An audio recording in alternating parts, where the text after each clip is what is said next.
President Biden, meanwhile, spent some of his afternoon in Virginia Beach yesterday as part of a White House push to drill down on the priorities of the Democratic Party.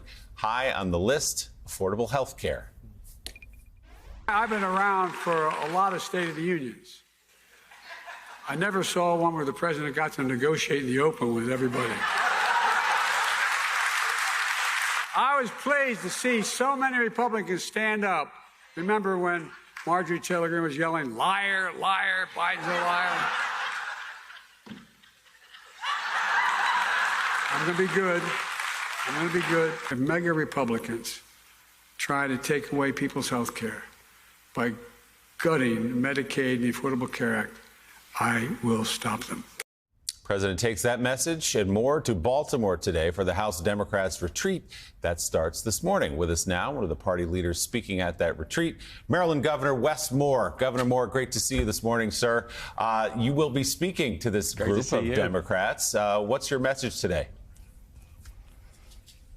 Well, our message is the work that they've been doing, whether we're talking about the Inflation Reduction Act or the CHIPS Act, that it's working. And you're seeing how it is having practical impact on the people of Maryland already. And I'm thankful for the fact that the Democratic caucus is going to be here. I'm thankful for the fact that this is going to be the third time in 3 weeks that the president is coming to the state of Maryland, because I think Maryland is really helping to lead the way. And we're really going after these false choices that we can actually build an economy that is both good for workers and good for businesses. That in Maryland, we can say we are going to support and fund law enforcement, and at the same time, we're going to address the inexcusable fact that we incarcerate more black boys between the ages of 18 and 25 than anywhere else in this country. Number 2 is Mississippi. So we are actually attacking these false choices, and I think really being a model for the country about what does it mean to have inclusive but also really explosive growth. And the Democratic caucus and the Democratic Congress is really helping us to make that happen.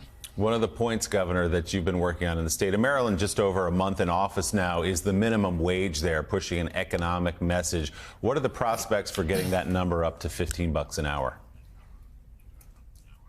We're going to get it done. And it is of the highest priority for my administration to make sure this is happening. And the thing that we're showing is this is not only good for workers. We have to address the fact that you cannot have people who are working jobs, and in some cases multiple jobs, and still living at or below a poverty line. We have to incentivize work. And if you look at all their other states, both red states and blue states, they've already done this. Maryland needs to make sure that we are also leading the way. But this is also good for businesses by making sure that you can actually incentivize the most committed and the most competent workers, by making sure that you can index it to inflation so it adds a measure of predictability for our businesses. Listen, I didn't come from a political family or political frame.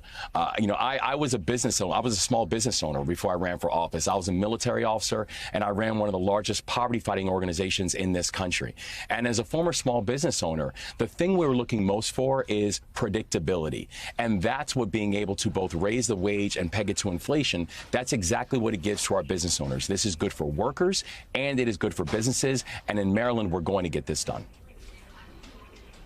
Governor, you just pointed out why so many in the Democratic Party are looking to you, your military background, your business background, working in a nonprofit and with communities and helping the poor as well. You've been writing about patriotism and how it's been kind of co-opted by the right of American politics in recent years. I don't know if you're going to be speaking about this at the Democratic retreat, but it is something you're interested in. And in a sense, it gets to the Democratic Party's appeal to have a broad tent and be able to reach out to working class white voters and also to all voters in your state. How are you going to talk about that if you're going to talk about it this weekend, and why is it important to you?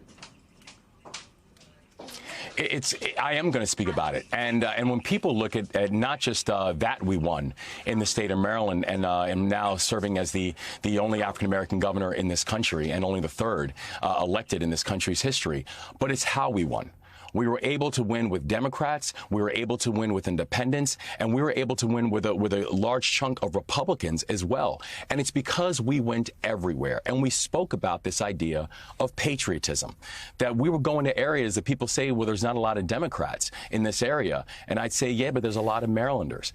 And when we talk about patriotism, I refuse to let any person or party be able to bastardize that term. I come from a family of patriots, because I come from a family of ministers and of educators and of operating engineers and of people who built this country with their hands. And I also will not allow this idea of understanding our history to somehow mean that weakens us as a people. When I was inaugurated, the morning I was inaugurated, I intentionally started the inauguration at the Annapolis docks. And I had a wreath-laying ceremony with my lieutenant governor. The Annapolis docks was one of the first and one of the largest slave ports in this country. And I started there intentionally. And then we marched from the docks to the State House, where I was inaugurated as the 63rd governor of this country. And by the way, that State House is a building that was built by enslaved people. I did that intentionally. And that wasn't because it's indoctrination. I did it because it's history. And it's important that our state understands that we didn't do that because we were trying to condemn the past. We were doing it because it still serves as a foundation of our collective future. And that's what we're showing in the state of Maryland. And that's why on this idea of patriotism, I saw patriotism with the paratroopers that I led in Afghanistan. And we will not allow this idea of patriotism to be bastardized by people whose definition of patriotism is trying to tear down democracy. Governor Moore, this is Eddie Glaude. It's great to see you this morning. I want to pick up on that. It's great to see you. That line of argument in some ways. How do you see your voice, your presence as the governor of Maryland, as a kind of counterbalance to what we're hearing out of Florida, to what we're seeing in Texas? How might you offer a kind of blueprint for how the Democratic Party and maybe how the nation can respond to these tendencies, these currents that seem to be exploiting our fears and grievances, as it were? You know, we're going to lead by example here in the state of Maryland. And I think about this in a sense of context where, you know, my grandfather, you know, like you, sir, my grandfather, he was a minister. And the first one on my mom's side of the family born inside the United States. And when he was just a toddler, it was the Ku Klux Klan that actually ran my family out of this country. And much of my family always pledged to never come back to the United States, and many of them did not. But my grandfather did. He went to an HBCU. He became a minister like his father. And he became the first black minister in the history of the Dutch Reformed Church. And I think about the things that he saw, the same kind of threats that came to him, that came to his father years before, but he decided to stick. And when I would ask him what it meant for him to be a first, and what it meant for him to lead at a time when the whole world is falling apart and blaming you for its rupture. He told me that being first while humbling was never the assignment, that he had to move in strength, that he had to move in honesty, and that part of his job and responsibility was to help to show the people, in his case in the congregation, about what our greater angels are asking of us.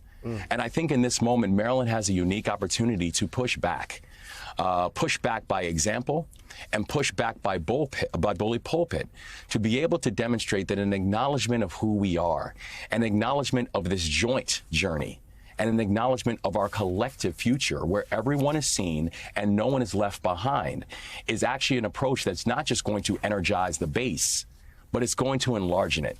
And we're going to win on the merits on that battlefield.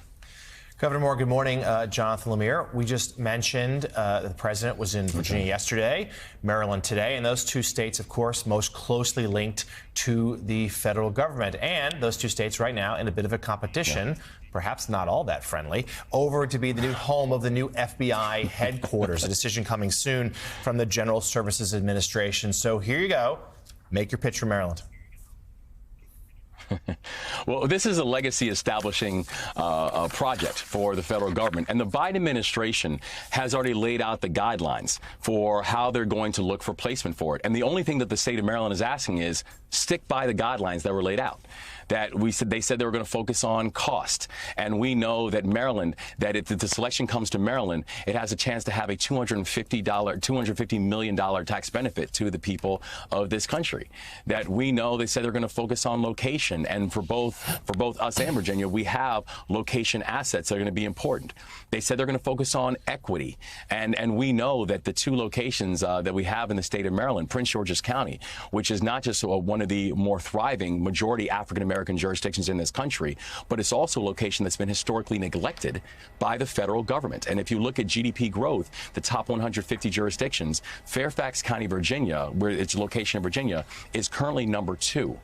Prince George's County is 142.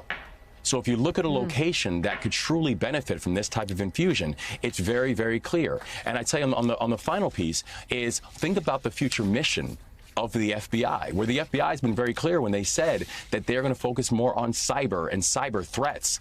Well, Maryland is the home of the NSA and U.S. Cyber Command and Fort Meade. The largest university with a focus on cyber is the University of Maryland. Number 2 is Johns Hopkins University, also in Maryland.